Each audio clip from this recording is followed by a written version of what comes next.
Okay, well, welcome back. I'm Stan, your host for Living with Chronic Pain, Addiction, and Faith.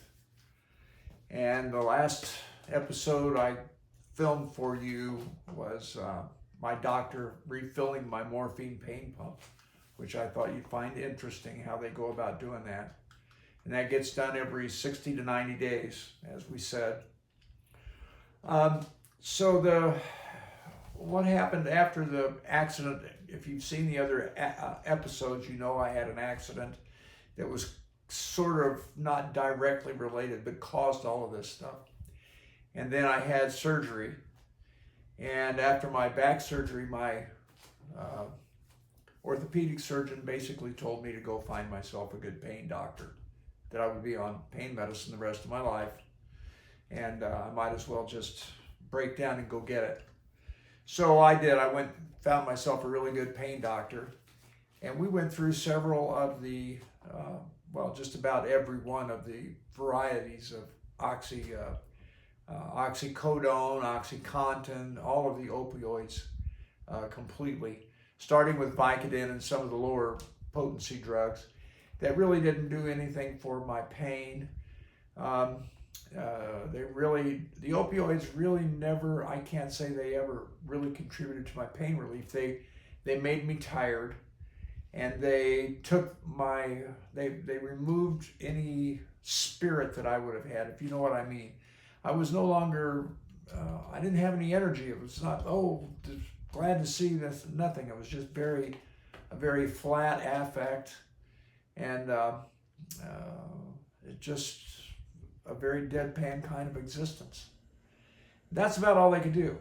Well, my doctor finally said, after a couple of years of trying all of these different pills, let's try fentanyl. So he gave me these patches, and let me explain this to you.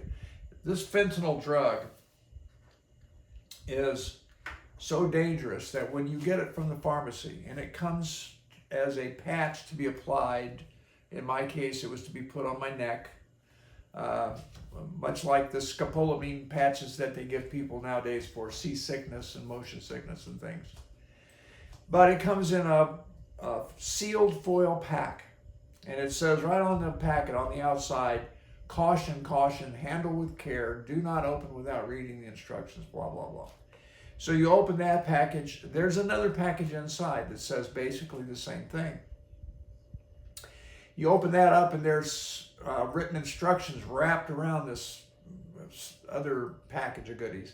And written instructions say, be very careful with this. This is a really dangerous drug. It's 1,500 times more powerful than heroin. And it can be fatal, and it's absorbed through the skin. And don't handle it without these gloves that we're including in here. And oh, by the way, when you're done, don't just take it and throw it in a trash can. Take these things and fold the patches in half so that the medicine the medicine itself is folded in on itself. And then put it back in this package and seal it, and throw that in the trash somewhere safe where you're relatively certain that somebody's not going to accidentally get a hold of it, or an animal or so forth. There are actually instances recorded where police officers have died from conducting a spontaneous search in somebody's vehicle who had fentanyl in a bag or something, and they accidentally, inadvertently came into contact with it without knowing about it, and simply they've got video. In fact, of one I saw, the officers standing up and stands up and backs up from the car that she had just reached inside, and when she did, she just fell and stopped breathing right there on the spot. Two other officers jumped in and gave her CPR, but she nearly died from that. So it's very powerful, is the point. So I put these patches on my neck, and I can't tell you for sure. I don't recall there being any epiphany light bulbs going off where I was, oh my gosh, pain relief, pain relief. I don't recall ever having thought that. What I can tell you is that after 2 months on this drug, I had taken my wife out for a special dinner I'd gone to a restaurant and taken flowers to the restaurant with a card and asked them to set up a special table with a reservation for me and her at 6 o'clock as a surprise. I believe it was Valentine's Day. And so I went and picked her up and took her over to the restaurant, and she was surprised and happy, and we were enjoying ourselves.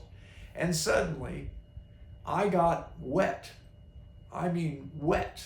Suddenly I'm sweating profusely. Water is cascading off of my face and out of my eyes and ears, down my shoulder, my arms, my legs. Water's dripping off of me onto the floor. I've never seen anything like it, much less had that experience. It was crazy. And at the time, I didn't know what to do, but I started becoming nauseous, and I started having muscle cramps, and I told my wife, I said, I need to go home. I'm really sick. So we went home, and she called my doctor, and Dr. Gorman said, has he changed his patch? And I said, no, because it's not due to be changed until tomorrow. I just put it on yesterday. It was every 3 days. So he said, well, get that patch off of there and put another one on right now. Let's see what happens. So I took that off, put another patch on, and lo and behold, in 5 minutes or less, I felt fine. I was great. The explanation, I was in withdrawal. My body liked that fentanyl so much that it wanted more than it was able to get from the patches, from the dosage that I was being allotted, and was demanding that I get more and more and more and more and more.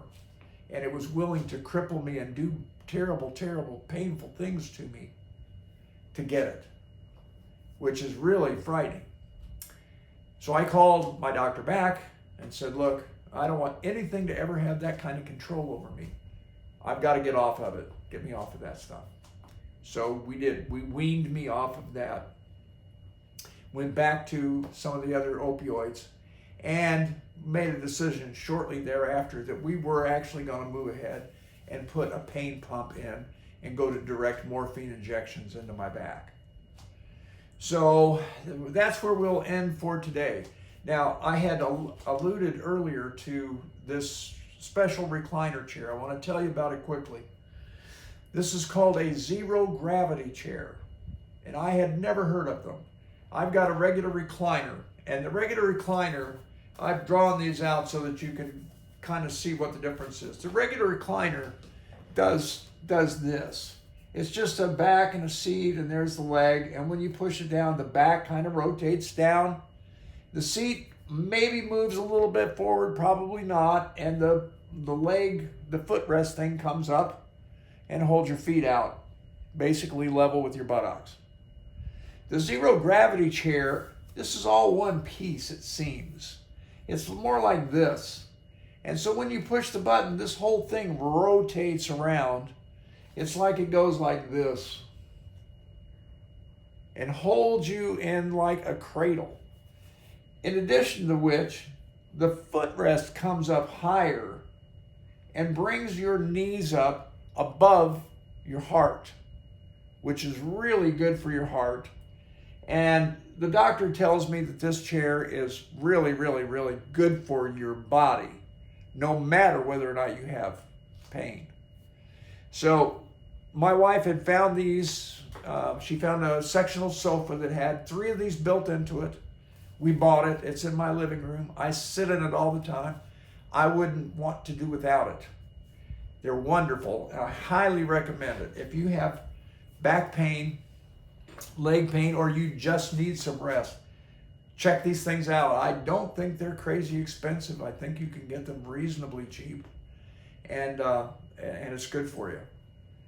Okay, so that's about it for today. I don't want these things to run for 20 or 30 minutes because nobody will listen to them. You won't listen to them. Heck, I won't listen to them. So we'll cut it off here. I'll be back to you next week, do another one. Now listen, be sure to pray. Pray for your pain if you want to, or pray that God will help you learn to tolerate it. That's a much better way of doing things. Let's learn to live with the things that we have. This is the cross that we have to bear. Let's learn to live with it. That's what I do every day. Now, I will pray for you too. Also, you could pray and ask your ask for your relatives, the people around you, to try to be more understanding about your pain and your physical disability, because that's what we're really talking about here, isn't it?